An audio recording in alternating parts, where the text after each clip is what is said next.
sampai tanya PDI Perjuangan, saya kan nanya sama ahli tata negara, pengacara, sebenarnya salahnya saya ini apa toh? Lo iya dong, coba pikir, coba kalau bisa. Tapi mau ngambil saya pada nggak berani. Lo iyalah, jadi yang seserannya di sekeliling saya gitu loh.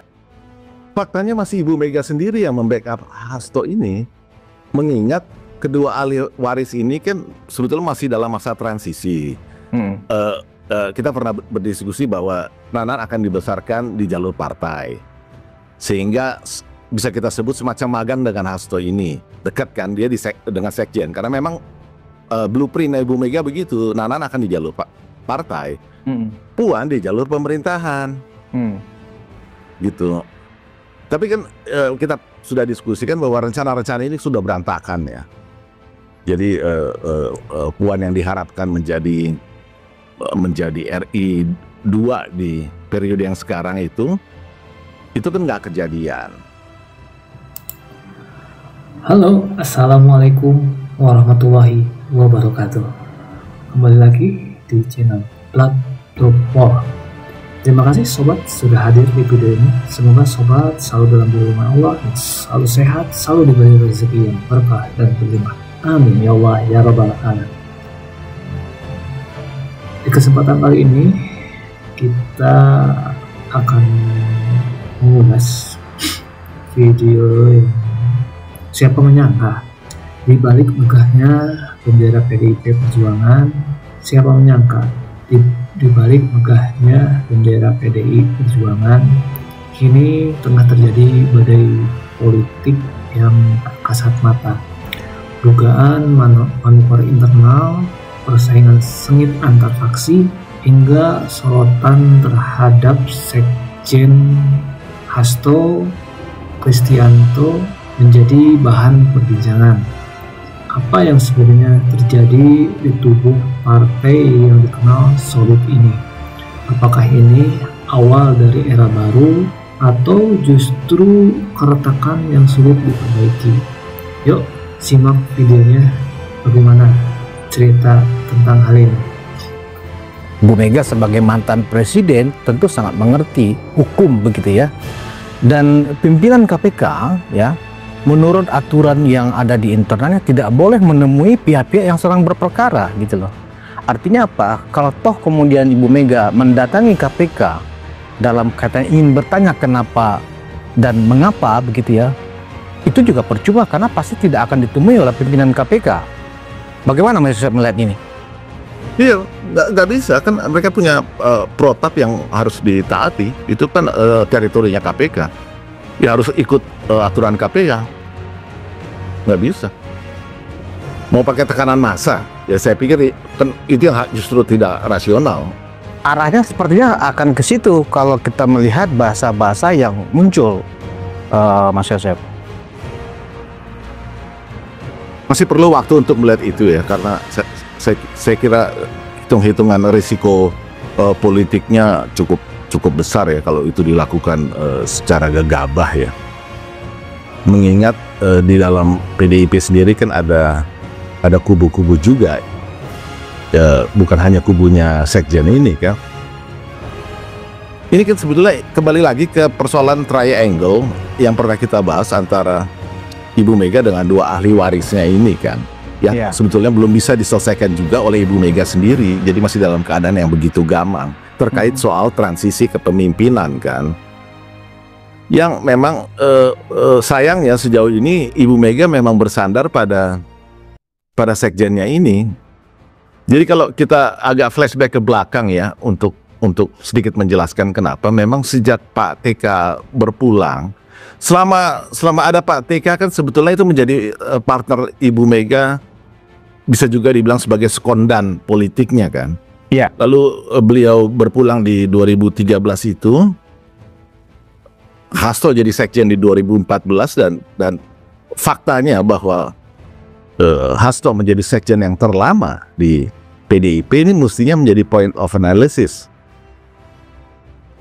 Ada rasa nyaman dari Ibu Ketum terhadap sekjen yang satu ini, karena yang sebelumnya kan Pak Cahyo itu kan cuma cuma 4 tahun ya, karena jadi menteri ya. Jadi menteri ya. 2010 2014. Pak Pram itu kan 2005 2010. Sebelumnya lagi Pak Sucipto ya, itu 2000 2005. Jadi Hasto ini extraordinary nih, jadi sekjen terlama nih dalam sejarah PDIP. Harus ada penjelasan rasional kenapa bisa begitu. Karena dia polanya anomali sendiri kan. Jadi saya melihatnya memang Hasto ini yang bisa menggantikan peran almarhum Pak TK bagi Ibu Mega. Nah, kalau dilihat dari konteks ada dua faksi yang ada di internal saat ini, Nanan dan Puan. Apakah lamanya Hasto sebagai sekjen ini di antara sekjen-sekjen PDIP sebelumnya itu karena ada istilahnya ada yang membackupnya ya, dalam hal ini adalah Nanan gitu. Apa karena kaitannya ke situ, Mas Yasep? Faktanya masih Ibu Mega sendiri yang membackup Hasto ini, mengingat kedua ahli waris ini kan sebetulnya masih dalam masa transisi. Kita pernah berdiskusi bahwa Nanan akan dibesarkan di jalur partai, sehingga bisa kita sebut semacam magang dengan Hasto ini. Dekat kan dia dengan sekjen, karena memang blueprint Ibu Mega begitu. Nanan akan di jalur partai, Puan di jalur pemerintahan, gitu. Tapi kan kita sudah diskusikan bahwa rencana-rencana ini sudah berantakan ya. Jadi Puan yang diharapkan menjadi RI 2 di periode yang sekarang itu kan nggak kejadian. Itu kan sebetulnya intinya adalah Pak Prabowo yang sudah memang diyakini akan menang di 2024 ini akan menjadi, kalau pakai bahasanya Bambang Pacul ya, menjadi galah bagi Puan yang ada di posisi RI 2, sehingga tidak sulit bagi Ibu Mega kemudian untuk dari RI 2 mendongkrak Puan ke RI 1. Puan ini kan ada masalah elektabilitas. Ya. Jadi itu blueprint awalnya yang sudah berantakan itu. Seperti kita tahu, kemudian kan karena elektabilitas yang nggak naik-naik di 2022 itu, bulan Oktober Pak Jokowi ketemu Ibu Mega di Istana Batu Tulis kan. Yang intinya adalah menggantikan posisi RI 2 itu dengan Ganjar, karena Ganjar elektabilitasnya lebih tinggi. Ini kita bicara tahun 2022. Ya. Ibu Mega nggak serta-merta setuju itu. Masih ada proses lagi sampai ke 2023 kan. Sampai akhirnya setelah berbagai upaya dilakukan, termasuk kampanye kepaksa kebinekaan itu yang kalau ada ingat kan, itu nggak ngangkat. Dan koalisi dari sisi Pak Prabowo nggak bisa menerima kalau Puan jadi RI 2 karena ekuivalen dengan kalah, pasti kalah. Maka Ganjar yang di semester pertama 2023 itu dengan elektabilitas yang tertinggi pada saat itu, Pak Prabowo masih di 20%-an loh waktu itu, Ganjar udah di 30%-an. Jadi oleh Pak Jokowi diminta untuk RI 2. Ibu Mega nggak setuju juga, mengingat fakta bahwa elektabilitasnya tinggi, PDIP partai besar. Ada justifikasi sih ya, dari apa yang Ibu Mega lihat pada saat itu. Yang tidak disadari adalah bahwa ternyata elektabilitas Ganjar itu kan pinjaman dari yang namanya Jokowi Effect. Sebagaimana kemudian sudah terbukti dan kita nggak usah mengulang cerita lagi kan. Semua kan berpindah begitu publik lihat bahwa ternyata Pak Jokowi nggak di belakang Ganjar, tapi kemudian ada di belakang Pak Prabowo, kan pindah semua. Ya itu kita semua sudah tahu. Tapi dalam konteks semester pertama 2023 begitu cara pandangnya. Dan Pak Jokowi masih mengusahakan terus kan agar skenario Prabowo RI 1 Ganjar RI 2 itu terjadi melalui manuver di Kebumen, saya kira di sawah itu yang fenomenal itu kan. Dan manuver ini kelihatannya membuat Ibu Mega marah. Sehingga di fait accompli, nggak lama setelah itu di fait accompli 21 April langsung diumumkan Ganjar sebagai RI 1. Ya. Nah setelah itu terjadi ya selesai, bubar. Jadi jalannya tertutup kan. Berarti berarti bicara skenario lain karena sudah definitif Ganjar sebagai RI1 gitu loh. Itu jadi sebetulnya kita kan tadi bicara bagaimana mau mengangkat Puan yang ternyata skenarionya gagal, nggak terjadi. Nah ini jadi berantakan sekarang. Kalau kita bicara mempercepat fast forward ke cerita hari ini kan jadinya semua enggak. Apakah penetapan tersangkanya Hasto ini, Mas Yosef, itu terkait dengan dugaan dari Bu Mega sendiri bahwa ada pihak-pihak yang akan membuat out-out ya menjelang Kongres PDIP nanti, dan ternyata terbukti nih Mas Yosef bahwa ternyata memang Sekjen kemudian ditetapkan sebagai tersangka. Artinya memang dugaan yang dilontarkan oleh Ketum PDIP Ibu Megawati bahwa ada pihak-pihak yang ingin tanda kutip mengacak-acak lah ya, kalau istilahnya out-out itu adalah ternyata terbukti nih. Nah, apakah itu relevan dengan kejadian hari ini, Mas Yosef, dengan ditetapkannya Hasto sebagai tersangka? Dari intelligence assessment belakangan saya melihat relevan. Apalagi sejak kemarin Pak Prabowo pulang seharusnya ketemu Pak Anwar Ibrahim, Perdana Menteri Malaysia di Langkawi, tapi kan dibatalkan, beliau langsung pulang dan langsung koordinasi dengan elemen-elemen ini kan, Intelijen ya, Polkam ya. Polkam kan ada Pak BG, ada kepala BIN juga, ada Kapolri, ada Panglima. Iya kan? Ya. Saya melihat ini ada hubungan dengan berita hari ini dan antisipasinya ke depan. Walaupun yang muncul cuman yang dibahas adalah persiapan dan Presiden Nataru kan gitu ya. Ya kalau itu kan memang sudah jadi memang program tahunan pemerintah gitu ya, bahwa Nataru memang harus diurus gitu loh. Tapi mempercepat pulang hanya karena sesuatu yang sudah siklikal, saya nggak melihat alasannya. Itu kan siklikal kalau urusan Nataru kan, tahun ke tahun begitu aja. Rutin ya.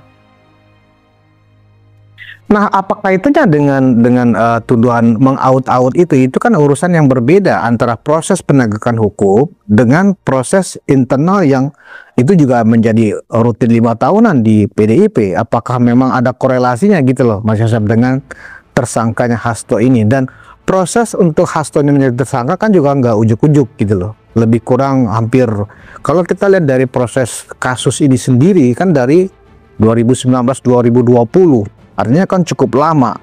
Dan memang semakin mengerucut ketika pemeriksaan Hasto yang terakhir di mana HP-nya kemudian disita. Kan di situ persoalannya. Ya kan? Nah, jadi sebenarnya korelasi antara tuduhan ada yang ingin mengacak-acak pada saat Kongres nanti dengan realitas hari ini itu seperti apa menjelaskannya, Mas Yosef? Kan pertama kita sudah mulai lihat ada poster-poster spanduk-spanduk tentang posisi ketum PDIP yang tidak legal. Yang kalau Anda cermati poin-poinnya itu masuk akal. Itu bukan hoax.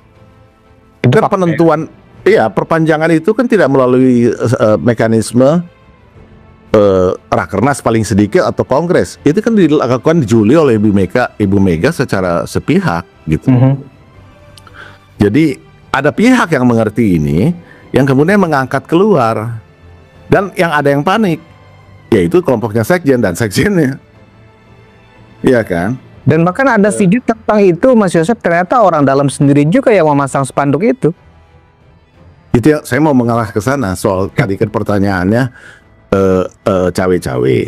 Tapi sebelum kita masuk, kita ulang sedikit dulu nih persoalan yang sempat mencuat ke atas, terutama sejak barangkali AI dan kita berdiskusi tentang skenario Pak Jokowi melakukan rekonsiliasi damai di PDP. Ini sebelum keluar SK pemecatan. Nah begitu. Supaya publik ingat ini timelinenya nggak berantakan gitu. Jadi ini lalu kita diskusi ini, Bang Yosef. Iya, benar. Sebelum pemecatan nih. Betul. Tapi kan kemudian keluar macam-macam retorika dari kubu Hasto yang intinya menolak apa yang dikatakan sebagai manuver damai Pak Jokowi itu, rekonsiliasi itu. Nah, itu sobat. Jadi dari bincang tadi ternyata dalam internal PDI Perjuangan ketegangan muncul terkait transisi kepemimpinan. Hubungan antara Ketua Umum Megawati Soekarno Putri dengan dua pewaris potensial Puan Maharani dan Prananda Prabowo, serta posisi Sekjen Hasto Kristianto yang kini menjadi tersangka dalam kasus hukum. Ketegangan ini dipicu oleh berbagai faktor,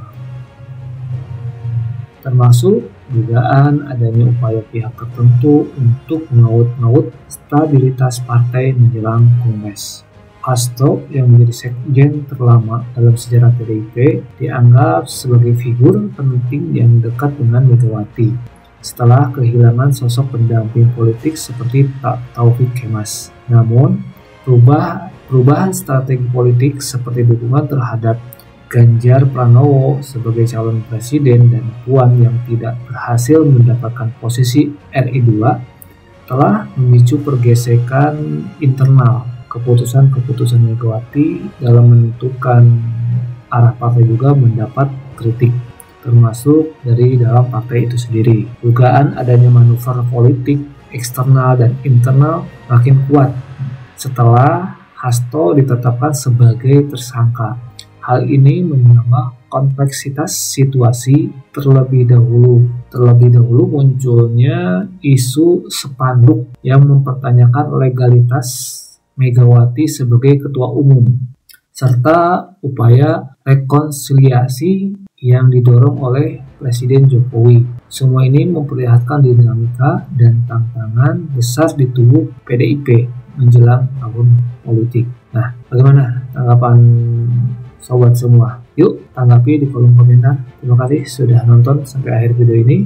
Jangan lupa untuk like dan share. Yang belum subscribe, tolong subscribe-nya supaya channel ini terus berkembang. Terima kasih. Assalamualaikum warahmatullahi wabarakatuh.